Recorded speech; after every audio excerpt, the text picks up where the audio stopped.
بسم اللہ الرحمن الرحیم۔ اللہ تبارک و تعالیٰ کے پاکیزہ نام سے آغاز کرتے ہیں جو بہت مہربان نہایت رحم والا ہے۔ الحمدللہ بخاری شریف کا بخاری شریف میں ایک مزید باب امام بخاری رحمۃ اللہ علیہ نے قائم فرمایا تھا، اور اس کے تحت دو قول ذکر کیے تھے، اور پہلے ہم انہی اقوال کے بارے میں کلام کر رہے تھے، پھر انشاءاللہ حدیث کی طرف آئیں گے۔ باب یہ قائم کیا تھا باب الحیاء فی العلم، یعنی علم میں حیا کرنے کا باب، یعنی حصول علم کے سلسلے میں شرم و حیا کرنے کا باب۔ اس میں ایک حضرت مجاہد رحمۃ اللہ علیہ کا قول امام بخاری رحمۃ اللہ علیہ نے نقل کیا ہے کہ ایک حیا کرنے والا اور دوسرا تکبر کرنے والا کبھی علم نہیں سیکھ سکتا۔ اور سیدہ عائشہ صدیقہ رضی اللہ تعالی عنہا کا ایک قول نقل کیا ہے جس میں آپ نے ارشاد فرمایا کہ انصار کی عورتیں بہت اچھی عورتیں ہیں کہ انہیں حیا نے دین کے سلسلے میں سمجھ حاصل کرنے سے نہیں روکا۔ تو یہ خواتین نبی کریم صلی اللہ علیہ وسلم کی بارگاہ میں آتی تھیں اور اپنے مسائل جو حیض سے متعلق ہیں، نفاس سے ہیں، احتلام سے متعلق مسائل معلوم کرتی تھیں، اور رحمت کونین صلی اللہ علیہ وسلم بہت ہی اچھے انداز سے شرم کے ساتھ، حیا کے ساتھ ان کے جوابات دیا کرتے تھے۔ تو اس میں ایک جواز ہے مرد علماء کے لیے کہ اگر عورتیں ان سے رجوع کرتی ہیں تو وہ انتہائی شرم و حیا کا لحاظ کرتے ہوئے مناسب الفاظ کے استعمال کے ساتھ اور نگاہوں، قلب و ذہن کی حفاظت کے ساتھ ان کو جوابات دے سکتے ہیں، کیونکہ نبی کریم صلی اللہ علیہ وسلم نے تعلیم امت کے لیے خود اس طرح جوابات دیے ہیں۔ اس پر ہمارا کلام چل رہا تھا کہ معلوم یہ ہوا کہ جب خواتین نبی کریم صلی اللہ علیہ وسلم کے پاس آ کر مسائل معلوم کر رہی ہیں تو اگر کوئی بہن اپنے اطراف میں کوئی عالمہ، مستند عالمہ نہیں پاتی، کیونکہ یہ آپائیں باجیاں ہر ایک ایسی نہیں ہوتی جو قابل اعتماد ہو۔ کوئی آپا باجی سن رہی ہو تو برا نہ مانے، لیکن آپ بھی اس کو جو ایسی ہیں جو غیر عالمہ ہیں خود سمجھ سکتی ہیں کہ بہت سارے مسائل ایسے ہوتے ہیں جن میں ان کو جواب نہیں معلوم ہوتا، لیکن ایسی آپا باجیاں یقیناً قابل گرفت ہیں کہ جب جواب نہیں آتا تو وہ تحقیق کرنے، کسی اور سے معلوم کرنے کے بجائے جو ذہن میں آ رہا ہوتا ہے الٹا سیدھا بتا دیتی ہیں اور عورتوں کو گمراہ کر دیتی ہیں۔ تو ہر خاتون کو، خصوصاً جو مطلب اندرون سندھ میں ہیں، سرحد سائیڈ پر ہیں، اور جہاں ایسے گاؤں کے اندر ہیں، شہروں کے اندر بھی ہر جگہ کہاں میسر ہوتے ہیں اچھے علماء کے جن سے عالمات جن سے بہنیں معلوم کر لیں، تو وہ عورتیں کیا کریں؟ تو یا تو وہ جیسے ہم نے پچھلے پروگرام میں بھی عرض کیا تھا کہ اگر ان کے پاس اور دیگر ذرائع ہیں تو بہت اچھی بات ہے، ان سے حاصل کر لیں، لیکن اگر ایسا نہیں ہے اور ذریعے ان کو میسر نہیں کہ جن سے علم کا حصول ہو سکے، تو پھر اگر وہ کسی مرد عالم دین سے رجوع کرتی ہیں تو اس میں شرم و حیا کے خلاف کا کوئی پہلو نہیں ہے۔ تو وہ ہمارے بھائی بہن جو مطلب اگر کوئی بہن مردوں سے علم حاصل کر رہی ہوں اس وجہ سے کہ ان کو پہلے اور کوئی ایسی جگہ نہیں مل رہی ہے، کوئی اور ایسا ذریعہ نہیں مل رہا جو مردوں کے علاوہ علم حاصل کرنے کے سلسلے میں ان کے لیے معاون ثابت ہو سکے، تو یہ لوگ تانہ زنی کرتے ہیں کہ بھئی تم تو دیکھیں مردوں سے رجوع کر رہی ہو، یہ تو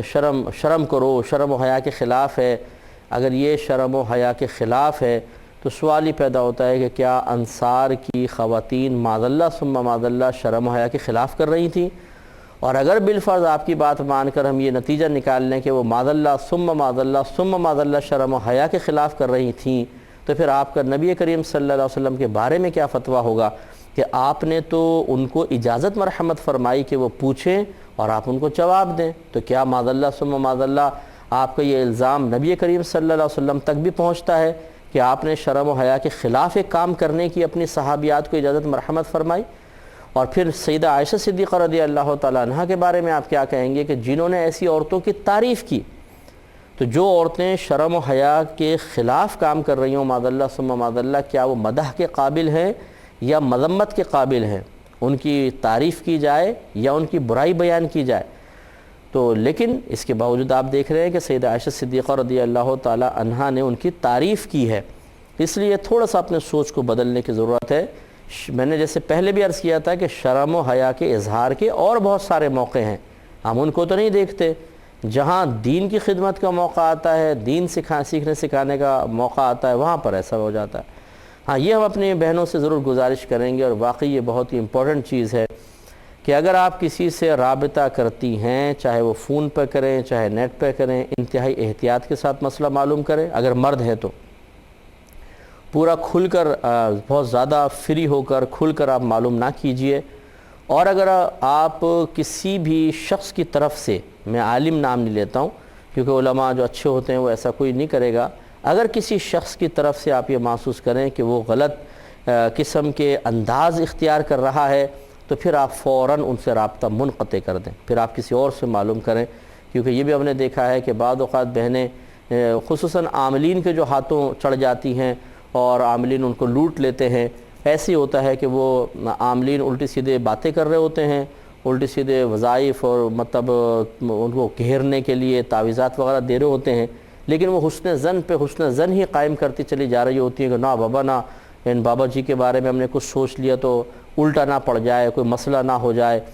اور وہ سمجھتی ہے کہ شاید معاذ اللہ ثم معاذ اللہ ان کے اندر اتنی طاقت ہے کہ یہ اللہ کے فیصلوں کو بھی بدل دیتے ہیں، معاذ اللہ ثم معاذ اللہ۔ تو وہ گھبراتی ہے، نہیں بھائی اگر ہم نے اس کے خلاف کچھ بول دیا، ان کی بات نہیں مانی تو یہ ہمیں یوں کر دیں گے، الٹا کر دیں گے۔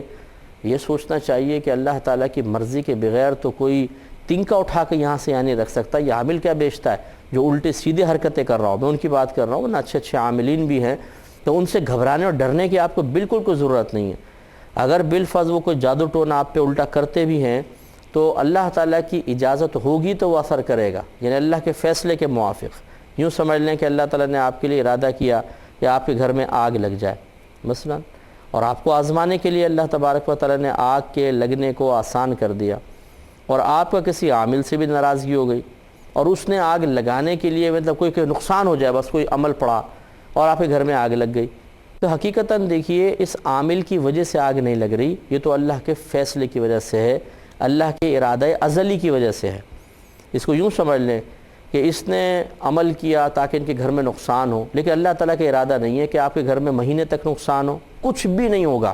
یہ عامل چاہے اڑی چوٹی کا زور لگا لے، جادوگر زور لگا لے، کچھ بھی نہیں ہوگا، اس لیے کہ یہ ان میں اتنی طاقت کہاں سے آ گئی کہ اللہ تبارک و تعالیٰ کے فیصلوں کو بدل سکے۔ اس لیے ہماری بہنوں سے گزارش ہے کہ اتنی بھی بھولی نہ بنیں، اتنی بھی خوف زدہ نہ ہوں کہ آپ کسی کے ساتھ گناہوں میں ہی تعاون شروع کر دیں۔ ایسے بھی لوگ ہمیں ملے ہیں، یا ایسی بھی بہنیں ملی ہیں کہ جو پہلے عرصہ دراز تک کسی کی بات مانتے گناہوں تک میں مبتلا ہو جاتی ہیں، بعد میں وہ ہوش میں آ جاتی ہیں، بولتی مجھے تو ایسا لگتا ہے مجھ پہ جادو کر دیا گیا تھا۔ اچھا بہن، اگر آپ پہ پہلے جادو کر دیا گیا تھا تو اب وہ جادو کیوں ٹوٹ گیا؟ آپ نے کون سا ایسا وظیفہ پڑھ لیا، آپ نے کون سے ایسا چلہ کاٹ لیا ہے کہ ان کا جادو کا اثر سارا ختم کر دیا؟ آپ نے کوئی عمل کیا تھا؟ نہیں، عمل تو نہیں کیا تھا، کسی اور عامل سے نہیں، تو پھر کیسے ایک دم خود بخود اثر ہو گیا؟ اس لیے وہ مطلب بھولے پن میں، سادگی کے اندر جب چاہتی ہیں اپنے اوپر جادو مسلط کروا لیتی ہیں، جب چاہتی ہیں وہ ایک دم ہمیں تو کچھ بھی نہیں ہو سکتا شاید، اور سارے جادو ٹونے اٹھا کے پھینک دیا آپ نے۔ سوچنا چاہیے، سمجھنا چاہیے کیا کر رہے ہیں ہم لوگ۔ تو اس قسم کا اگر خدا نہ خواستہ، میں پہلے عرض کر رہا ہوں کہ اچھے سلجھے ہوئے جو علماء ہیں، واقعی عالم ہیں، کوئی ایسی حرکت نہیں کرے گا، لیکن اگر کوئی کر رہا ہے بالفرض وہ، کیونکہ ہر طبقے میں کچھ ایسے لوگ ہوتے ہیں کہ جو کسی کی بدنامی کا سبب بھی بن سکتے ہیں، تو بہرحال ان کو بالکل آپ ان سے رابطہ منقطع کر دیں، اور بہرحال ایسے لوگوں سے رابطہ رکھنا بہت غیر مناسب ہے، نہ کریں، اور کوشش کریں کہ آپ کسی اچھے مستند علماء سے رجوع کر لیں، ورنہ آپ دینی کتابیں خرید لیں، مسائل کی کتابیں خرید لیں، ان کو پڑھیں تاکہ ان سے بھی آپ کو علم سیکھنے کا موقع ملے۔ بہرحال تو میں نے دونوں جانب آپ کو عرض کر دی کہ ایک طرف میں نے یہ بھی عرض کیا کہ آپ کو علماء سے رجوع کرنا چاہیے تاکہ آپ مسائل سیکھیں، اور دوسری طرف آپ کو یہ بھی عرض کر دیا کہ اس طرح مسائل نہ سیکھیں کہ خدا نخواستہ کسی کا دل آپ کی طرف مائل ہو، یا اس کے ساتھ آپ پھر مطلب بالکل ہی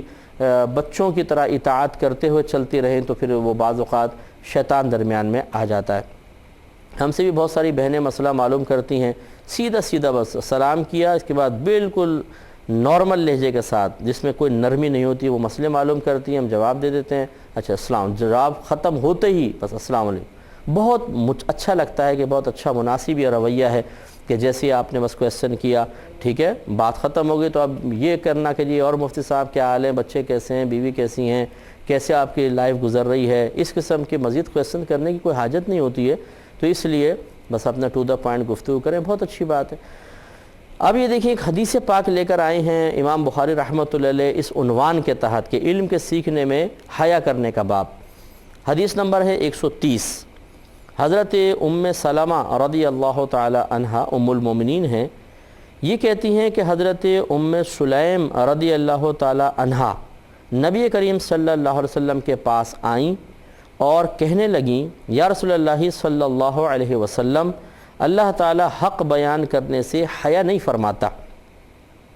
کیا عورت پر بھی غسل واجب ہوتا ہے جب اسے احتلام ہو جائے؟ تو نبی کریم صلی اللہ علیہ وسلم نے فرمایا کہ جب وہ صبح اٹھے اور طری کپڑوں پر محسوس کرے تو اس پر غسل ہے۔ سیدہ ام سلمہ رضی اللہ تعالی عنہا فرماتی ہیں کہ میں نے شرم سے اپنا منہ ڈھانپ لیا اور عرض کیا، رسول اللہ صلی اللہ علیہ وسلم، کیا عورت پر بھی غسل واجب ہوتا ہے؟ آپ نے ارشاد فرمایا کہ ہاں، تمہارے ہاتھ خاک آلودہ ہو جائیں۔ یہ محاورتاً سرکار نے فرمایا، یہ عربوں کے اندر رواج تھا، ان کے حقیقی معنی کا ارادہ نہیں ہوتا تھا۔ سرکار نے فرمایا کہ پس اگر ایسا نہ ہوتا تو پھر جب عورت کے ہاں بچہ پیدا ہوتا ہے تو کس چیز سے اس کے مشابہ ہوتا ہے؟ تو یہ سرکار صلی اللہ علیہ وسلم نے ایک مسئلہ بیان فرمایا، اور اس سے آپ دیکھیے کہ ایک خاتون نے پہلے یہ جملہ کہا، یا رسول اللہ صلی اللہ علیہ وسلم، اللہ تعالی حق بیان کرنے سے حیا نہیں فرماتا، تو لہٰذا میں بھی آپ کی خدمت میں عرض کر رہی ہوں، اور اس میں راہ میں اس علم کو سیکھنے میں کوئی شرم و حیا آڑے نہیں ہے، اور آپ بھی حق بیان فرمانے میں یقینی سی بات ہے کہ آپ میری تشفی فرمائیں گے حق بیان کرنے کے ذریعے۔ نبی کریم صلی اللہ علیہ وسلم نے یہ نہیں فرمایا کہ یہ آپ مجھ سے اس قسم کے کویسچن کر رہی ہیں، نہیں، سرکار نے جواب دیا۔ ابھی جو ام سلمہ رضی اللہ تعالی عنہا کا کویسچن تھا کہ آپ نے کہا، یا رسول اللہ، کیا عورت کے ساتھ بھی غسل کے وجوب کا معاملہ ہوتا ہے؟ تو اس کی کئی توجیحات بیان کی ہیں۔ ایک یہ کسی نے، بعض شاعرین نے لکھا ہے کہ امہات المومنین جتنی بھی تھیں انہیں احتلام نہیں ہوا کرتا تھا، غسل واجب نہیں ہوتا تھا، اور بعض نے یہ کہا ہے کہ ہوتا ہے بسا اوقات کہ ہو سکتا ہے لیکن ہوتا نہیں تھا۔ تو بہرحال آپ کو ایک چیز اجنبی سی محسوس ہوئی تو آپ نے مسئلہ معلوم کیا، اور نبی کریم صلی اللہ علیہ وسلم نے جواب میں ایک بہت ہی خوبصورت بات بیان فرمائی کہ جب مرد و عورت کے اجزاء ملتے ہیں تو بچوں کے اندر ان کی، مرد کی بھی، والد کی بھی، والدہ کی بھی مشابہت پیدا ہوتی ہے۔ تو یہ اس بات کی دلیل ہے گویا کہ نبی کریم صلی اللہ علیہ وسلم نے ارشاد فرمایا کہ دونوں پر غسل کے وجوب کا معاملہ سوتے میں ہو سکتا ہے۔ تو خلاصہ کلام وہی ہے کہ اس سے نتیجہ نکلا کہ علم حاصل کرنے میں شرم و حیا محسوس نہیں کرنی چاہیے، وہ معلوم کرنے میں کوئی حرج نہیں ہے۔ اگلی حدیث بھی اسی عنوان کے تحت لے کر آئے ہیں، 131 نمبر، یہ 130 تھی، اب 131 نمبر حدیث پاک بیان کی ہے، لیکن اس میں اس کے بعد اگلی حدیث ایسی ہے، بیچ میں ایک حدیث اور لے آئے ہیں جس کا براہ راست اس عنوان سے، اس انداز سے تعلق نہیں ہے جس قسم کا مسئلہ بیان ہوا، لیکن بہرحال اس میں حیا کا ذکر ضرور ہے۔ حضرت عبداللہ، اور یہ پہلے بیان ہو چکی ہے، 2 دفعہ حدیث بیان ہو چکی ہے، حضرت عبداللہ بن عمر رضی اللہ تعالی عنہ سے مروی ہے، یہ کہتے ہیں کہ نبی کریم صلی اللہ علیہ وسلم نے ایک مرتبہ صحابہ کرام علیہم رضوان سے دریافت فرمایا کہ درختوں میں سے ایک درخت ہے جس کے پتے نہیں گرتے اور وہ مسلم کی مثل ہے، مسلمان کی طرح ہے، مجھے بتاؤ وہ کون سا درخت ہے؟ حضرت عبداللہ بن عمر رضی اللہ تعالیٰ عنہما کہتے ہیں کہ پس لوگوں کے ذہن جنگل کے درختوں کی طرف چلے گئے، وہ ان کے بارے میں سوچنے لگے، اور میرے ذہن میں یہ آیا کہ وہ کھجور کا درخت ہے، لیکن پھر مجھے بتانے سے شرم آئی، حیا آئی کہ میں سب کے سامنے بولوں، سب بڑی بڑی عمر کے ہیں، آپ چھوٹی عمر کے تھے، تو شرم کی وجہ سے آپ مسئلہ بتا نہ سکے۔ تو صحابہ کرام علیہم رضوان نے گویا کہ ہار مان لی، عرض کیا رسول اللہ صلی اللہ علیہ وسلم ہمیں بتائیے وہ کون سا درخت ہے؟ تب نبی کریم صلی اللہ علیہ وسلم نے فرمایا کہ وہ کھجور کا درخت ہے۔ تو حضرت عبداللہ بن عمر رضی اللہ تعالی عنہما کہتے ہیں کہ پھر میں اپنے والد محترم حضرت عمر فاروق رضی اللہ تعالی عنہ کے پاس آیا اور یہ سارا واقعہ میں نے ذکر کر دیا۔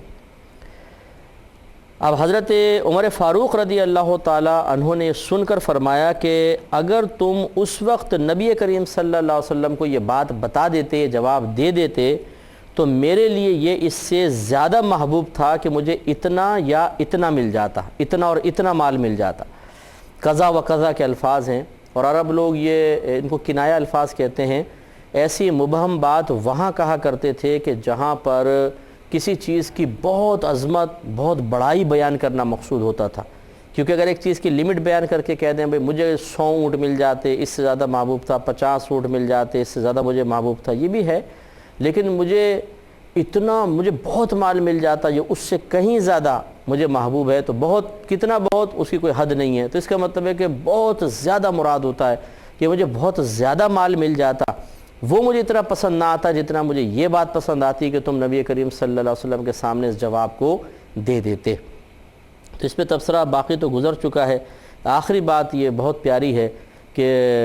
ایک والد کی دیکھیں تمنا تھی کہ بزرگوں کے سامنے میرا بچہ حیا نہ کرتا اور علم کی بات ذکر کر دیتا تو یہ مجھے بہت زیادہ محبوب تھی۔ تو اس طرح بزرگوں کے سامنے علم کی بات کہنے کو پسند کرنا یہ سعادت مندوں کا واقعی ان کا ہی کام ہے، اور یہ بہت بڑی سعادت مندی کی بات ہے۔ ہم تو اپنے بچوں کو نیک لوگوں کے پاس جانے ہی نہیں دیتے، اس خوف کی وجہ سے کہ جی ہاتھ سے نکل جائے گا، مولوی بن جائے گا، ملا بن جائے گا، مسجد کا ہو کے رہ جائے گا، نمازیں پڑھنے لگ جائے گا، بعض تو یہاں تک کہہ دیتے ہیں، تو اپنے بچوں کو علماء کی صحبت میں، بزرگوں کی صحبت میں نہیں جانے دیتے، اور یہ غلط ہے۔ دیکھیں ہر شخص برا نہیں ہے، ہر شخص اچھا بھی نہیں ہے، یہ آپ کی ذمہ داری ہے کہ آپ پہلے خود پہچانیں کہ کون اچھا ہے کون غیر مناسب ہے۔ جو ایسے علماء ہیں کہ جن کو دیکھنے سے آپ کو رغبت دین پیدا ہوتی ہے، علم سیکھنے کا جذبہ بیدار ہوتا ہے، خوف خدا محسوس ہونے لگتا ہے، دل چاہتا ہے کہ ہم بھی نیک بن جائیں، دل چاہتا ہے کہ ہم بھی گناہ چھوڑیں، ایسے لوگ اللہ تعالیٰ کے بہت اچھے بندے ہیں۔ خود بھی آپ ان کے پاس جائیے، اپنے بچوں کو لے کر جائیے، ان کی صحبت میں رکھیے تو بڑی برکتیں حاصل ہوتی ہیں۔ جس باپ نے اپنے اولاد کے لیے ان چیزوں کو پسند کیا وہ خود بھی سعادت مندی حاصل کرتا ہے، اور اولاد بھی انشاءاللہ آخرت میں سرخرو رہے گی۔ اللہ تعالیٰ میں عمل کی توفیق عطا فرمائے، آمین۔ وآخر دعوانا ان الحمدللہ رب العالمین۔ اے اللہ دین تیرا ہم پہ احسان، تکمیل انسان